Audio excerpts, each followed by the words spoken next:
I'm Ray Cornelius, and this is my Then, Now, and Next.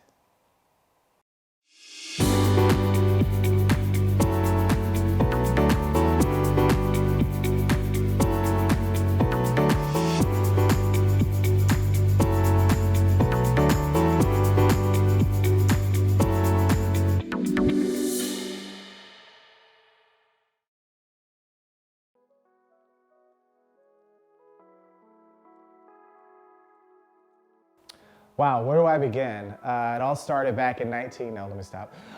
So I wanted to be Michael Jackson, or at least I wanted to have that type of presence. I think as a kid growing up and watching Michael Jackson on television, I wanted to have that type of magnetism, that type of presence with fans and with people that enjoyed his music. But I woke up one day and I realized that I would never be able to sing like that, nor could I move like that. And so I started focusing on other people in entertainment that I wanted to just be a star. I remember seeing Quincy Jones and I was impressed with the fact that he had worked with Michael, that he produced all of this music, that he was now producing music for film. And I was like, well, maybe I could be Quincy Jones. And then there was this new show that came on television called Entertainment Tonight. And I was really impressed with these journalists that were talking to all of these stars. They were going behind the scenes, they were going on movie sets, they were in the studio with a lot of the music artists. And I was like, well, maybe I could do that. And then this other show came on, this new network. It was a new black network called BET. And the show at that time was called Video Soul, and the host was Donnie Simpson. And for the very first time, I actually saw someone that looked like me, a brown-skinned man. He had these light eyes, his black curly hair. And I was like, wow, I want to be him. I want to do that. He was talking to all of the stars, all of the music artists, all of the big names in entertainment. And I was like, I want to be that guy. And I remember leaving high school and I had this plan. I was like, okay, I'm gonna go to school, I'm gonna get this degree in mass communication, I'm going to work for BET, and then I'm gonna do serious journalism and start working for CNN. And everyone used to call me Mr. BET. I wanted to be Donnie Simpson, and God, that was my pursuit. I just knew that I wanted to do something in Hollywood, whether it was music or television or film. I wanted to somehow make an impact. I knew that it was important to have African-American images on television and for other young people to see African-American images. I believe that I am the person that I am today because I saw people like Donnie Simpson, because I saw people like Quincy Jones, because I read about and saw people like Michael Jackson on television. I wanted to be able to create that type of magic. I wanted to be able to create that type of enthusiasm and excitement for people that loved entertainment, that loved film, that loved television. And that's what I wanted to do.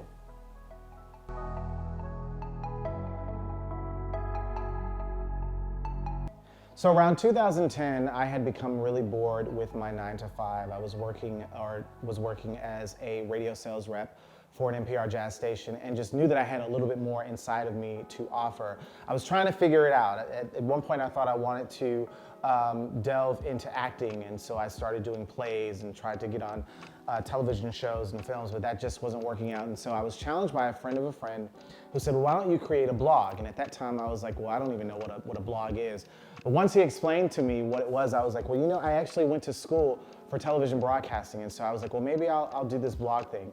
And so I tried creating the website myself. It didn't work out. An entire year went by, and I saw that friend again, and he was like, well, hey, what's up with the blog? And that's when I was like, well, you know, I tried it, didn't work out.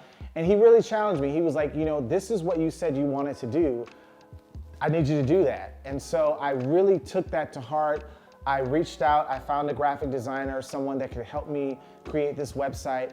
And I just remember confessing every morning that this is who I was gonna be, that these were the type of people that I was gonna be around, that these were the type of interviews that I wanted to do.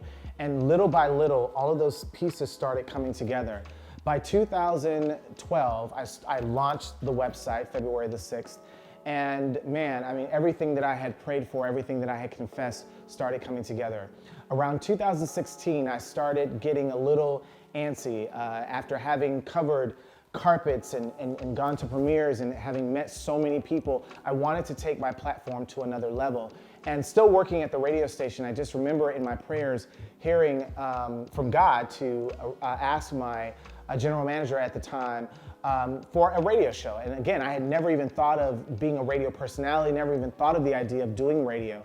And so when I presented her with the idea, she was like, absolutely, I've been seeing you do amazing things through your website. Let's put the website on the air. And so we created Upfront inside Atlanta's entertainment industry, which focuses on television, film, music, theater, dance, fashion, photography. And so it was a sort of my way of doing my own version of Entertainment Tonight. At that point, I didn't see some of the amazing projects and stories that we were covering here in Atlanta, and things that were being covered in Los Angeles and in New York that were primarily focused on African Americans. And so I felt, let me do this. Let this show be that sort of vehicle or place that I could go on and talk to an Alvin Ailey, or that I could talk to an Andre Leon Talley, or that I could talk to a Kenny Leon. And so we created that radio show with the intent of not just focusing on Atlanta, but focusing on everything that was happening around the country. We did start focusing on Atlanta, and so many projects, a lot of the films and a lot of the television shows that were being shot here. And so because of that show, I've been able to go to Essence, I've been able to go to the Savannah Film Festival, I've traveled to Chicago for NBC Press Day, as well as New York for the Tyler Perry premiere of Acrimony.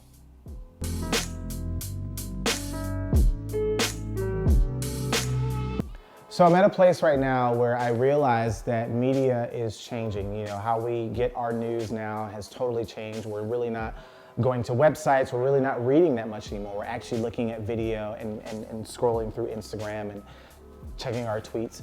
And so because that has been such a challenge for not just myself, but for a number of media people that I know, my focus now has changed to creating content. I'm now working on a television series, and I've got documentaries that I want to do. And just really, again, going back to the idea of creating these images for the next generation.